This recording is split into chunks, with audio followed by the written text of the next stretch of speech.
Deputy speaker, मैं यही point out कर रहा था। हमें तो दर्स देते हैं अपने गिरबानों में जाके। क्या पहली हुकूमत लेके PDM 1 जब हुकूमत आई, उसी को लेके विद इन अ मंथ नेब का कानून चेंज करवा के 50 अरब रुपए के केसेस माफ नहीं करवाए? It's a ground reality, it's a ground reality deputy speaker, it's a ground reality. क्या ये कह सकते हैं कि अगर इसको इतना ही घुमंड है जमहूरियत पे, हकूक पे, तो एक लफ्ज बताए जब हमारी औरतें जेल गई हैं, एक लफ्ज उन्होंने कंडेम्ड करके बोला है?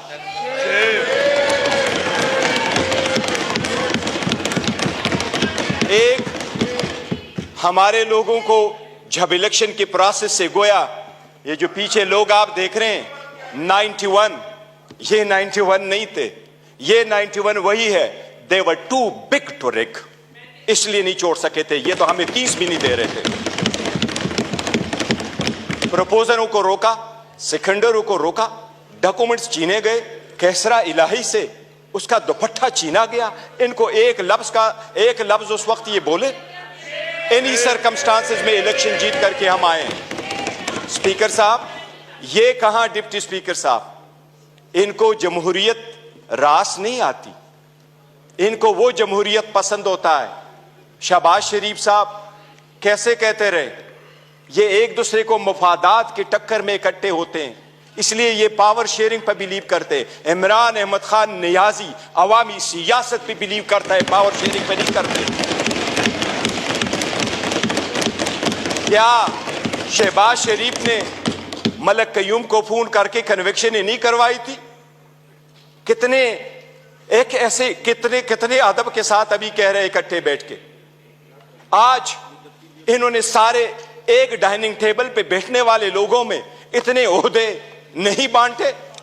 ये इमरान खान है, जिस वक्त आपके पास डेमोक्रेसी आएगी, जिसने मोरूसी सियासत को खत्म किया, मेरे जैसा वर्कर चेयरमैन PTI की हैसियत से इस वक्त खड़ा है। इस ईवान का pride of parliament Umar Khan साहब है। Pride of parliament Umar Khan, जिसके पास शायद ज्यादा वोट तो नहीं आए, he couldn't get most of the vote, but he was the candidate with most credibility, alhamdulillah। हमारा शेर मुल्तान को स्पीकर मुकर्रर किया, वो फर्जंदे मलकन को इमरान खान साहब ने डिप्टी स्पीकर मुकर्रर किया। इनसे पूछे कोई ओहदा किसी को और देंगे क्या? पीपल्स पार्टी में कोई भी और बंदा नहीं है सदारत के लिए कि जरदारी को आप देते हैं? योर ऑनर, डेमोक्रेसी ऐसी नहीं है। डेमोक्रेसी ऐसी नहीं है कि बकेन के दरख्त लगाए और आड़ू की पौधे का फिर आप तस्वर रखे कि आड़ू मिलेंगे। ये बकेन के दरख्त है, अवाम से इनके कोई उम्मीद नहीं है कि इनको आड़ू मिलेगा। योर ऑनर, हमें एहसास करना होगा ये जाती मुफादात में आते हैं। कितने फ्राइडली कह रहा है कि सबसे कम उम्र इनके तरफ है और सबसे बूढ़े भी इनके तरफ बैठे हैं। जमहूरियत में potential ability and talent matter करता है, जो आपको इस तरफ मिलेगा। यही रीजन है कि हम में से इमरान खान का कोई भाई बहन भांजा भतीजा इस वक्त नहीं बैठा, लेकिन हमें जान से अजीज है और हमारे 100 इनके 200 पे बारी है। यही वो डेमोक्रेसी थी मिस्टर डिप्टी स्पीकर। जो लोग हमारे साथ आजाद हुए वो हमसे आगे बढ़े, जो हमारे बाद आजाद हुए वो हमें पीछे छोड़ के गए। जब पाकिस्तान का नाम ले लो, दुनिया के लोएस्ट क्रेडिबिलिटी में आता है। रूल ऑफ लॉ में हम सिर्फ अफगानिस्तान और म्यांमार से आगे, बाकी पूरी दुनिया से पीछे। हम गुर्बत में 37% गुर्बत से नीचे हैं। नेशनल पॉवर्टी लाइन में 21% नीचे है। हम कैसे आगे तरक्की करेंगे? बाकी गैस, पेट्रोल, बिजली तो दूर की बात, आपको पानी मुयस्सर नहीं है। ये इन लोगों की 4 दिहाइयों की कसम रहा है जो आवाम को दिया है। इसलिए अवाम ने समझ करके इनको रिजेक्ट कर दिया है। एमकेएम वाले वो साथ बैठे थे। मुझे हमेशा से 2 पार्टियां अदरवाइज पसंद हुआ करती थी, एक जमात इस्लामी जिसमें फिर भी जमहूरियत है, दूसरा एमकेएम जिसमें मुतवस्सित तबके के लोग शामिल होते थे। लेकिन इस मर्तबा वो भी टिकट लेने वालों के लाइन में लग गए और अपने वसूली की सौदाबाजी की।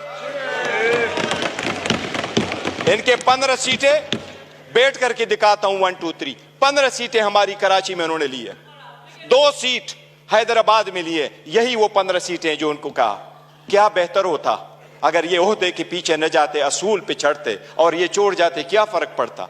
इनके पास अब ये ना होता। जनाब स्पीकर, अगर आगे चलना है तो कुछ बेसिक वसूल पूरे दुनिया में होते हैं। पहला वसूल ये आपके सामने वो साइफर का जिक्र कर रहा है। साइफर एक हकीकत है। इमरान खान साहब ने जिस वक्त ये उठाया है, वो लोग जो मुल्क को साजिश करा कि हुकूमत खत्म करने में, उनका ट्रायल होना चाहिए बजाय उसकी जिसकी आपने हुकूमत खत्म किया और उसको ट्रायल भी करवाया। जनाब स्पीकर, कितने गौर से कहते हैं कि इलेक्शन फ्री, फेयर और ट्रांसपेरेंट होना चाहिए।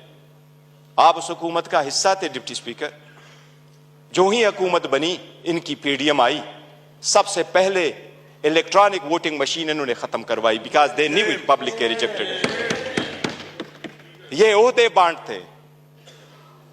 बांटते आपस में, ये डेमोक्रेसी से दूर दूर उनका कोई ताल्लुक नहीं।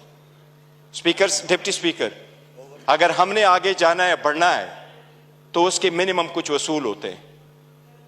और मिनिमम वसूलों में यह कि एक वक्त में बहुत सतात कल मायूसी जरूर हुई है कि यह तो हम मानते भी नहीं है कि यह प्राइम मिनिस्टर है, जाली सरकारी वाला, लेकिन फिर भी उस ऑफिस में निकलते हुए भी इसने हमारे वो औरतें बहनें जो जेलों में, उनकी रिलीज का कोई ऑर्डर नहीं किया था। इससे तो यूसुफ रजा गिलानी बेहतर था, जिसने पहले दौर में यह कह दिया था कि जज उसको मैं आजाद कराऊंगा। ये वही वाले लोग हैं जो उस तरफ चले गए। डिप्टी स्पीकर साहब, डेमोक्रेसी के वो उसूल जिसको लोग सुनहरी उसूल क्या कहा करते थे, ये लोग कुर्बान कर चुके हैं। ये आकर के आपको दर्स देते हैं कि हम डेमोक्रेटिक है। योराना, ये डेमोक्रेटिक नहीं है, ये मुफाद फरस्त है। इसमें कोई शक नहीं। आपने नेब के कानून में तरमीम की, आपने अपने मुफादात की पॉलिसी की, सबसे बड़ी काबीना इसने बनवाई। इंडिया का मैं एक मिसाल देता हूं डिप्टी स्पीकर। 1971 में इंडिया की आबादी थी 54 करोड़, आज इंडिया की आबादी है 140 करोड़। 71 में इंडिया की लोकसभा की यानी नेशनल असेंबली की सीटें 528 थी, आज भी इंडिया में लोकसभा की सीटें 528 है। जो सीटें मुख्तस थी 54 करोड़ लोगों के लिए, इंडिया ने कहा हमने ओहदे नहीं बांटे, सीटें नहीं बांटी, हमने अपना पैसा बचाना है, अवाम का पैसा बचाना है। आज भी 140 करोड़ उसी सीटों पे बैठे। अगर ओहदे नहीं बांटने और अपनों को नहीं मानना तो डेमोक्रेसी आगे बढ़ेगी। लेकिन अगर मुफादात की डिप्टी स्पीकर सियासत होगी तो हम आगे नहीं बढ़ सकेंगे। हमने आपके सामने एक प्रिविलेज मोशन भी लेके आया। कौन सा लफ्ज है जो उमर साहब का आपने स्पंज किया है, लेकिन हमें नेशनल टीवी पे आप स्पेस नहीं दे रहे। हम आपको रिक्वेस्ट कर करके तक जाते हैं कि हमें टाइम दे बोलने के लिए। इस पार्लियामान में हमारा एक जैसा राइट होना चाहिए। यह स्टेट तो हमारा है और हम अलग-ऐलान कहते हैं कि जब पाकिस्तान की दिफा और सालमियत का आएगा, हम हर किसी के साथ इकट्ठे खड़े होंगे। पाकिस्तान की दिफा में कोई आंच नहीं आने देंगे। जनाब डिप्टी स्पीकर, यह तो आईन में लिखा है कि कोई अदालत यह फैसला दे सकती है कि कोई सादिक और अमीन है या नहीं है, लेकिन आईन में यह कहीं भी नहीं लिखा पाकिस्तान की किसी अदालत के पास ये इख्तियार नहीं है कि क्या कि कोई मुहिब वतन है या नहीं है। हम सबसे ज्यादा मुहिब वतन है, हमारा लीडर सबसे ज्यादा मुहिब वतन है। इसलिए अगर आगे चलना है, आज 4 दिन हो गए, हर मर्तबा हमारी ब्लैकआउट किया जाता है। इमरान खान साहब की आवाज पे पाबंदी है।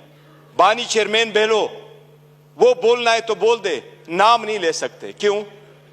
जो इस वक्त दुनिया के सबसे पॉपुलर लीडर है, उसके मरहूनी मिन्नती हम सारे बैठे हैं। अगर आप सरकार यह कोई करती है कि बलूचिस्तान के लोगों के लिए तो यह हो कि हम उसको मेन स्ट्रीम में लेके आए, लेकिन हमें इस पार्लियामेंट में होते हुए भी हमें यह नहीं माना जाता कि हम और ये एक जैसे एक व किस्म का राइट है, तो यह चलना मुश्किल हो जाएगा। डिप्टी स्पीकर साहब, आपसे इल्तिजा है कि इस मर्तबा जो हमारे प्रिविलेज मोशन आपके पास आए हैं, हमें इक्वल टाइम दे। हमने पहले दिन कमिटमेंट की है कि हमारी अपोजिशन डिस्ट्रक्टिव अपोजिशन नहीं होगी, कंस्ट्रक्टिव अपोजिशन होगी। हम हुकूमत को अकाउंटेबल करेंगे फॉर इट्स सेक्शन 2 कि हम नहीं मानते कि यह हुकूमत के हकदार है, लेकिन सबसे पहले ये कि हम और उनके जो टाइम मिलना है वो एक जैसा, और हमें आपको दरखास्त न करनी पड़े।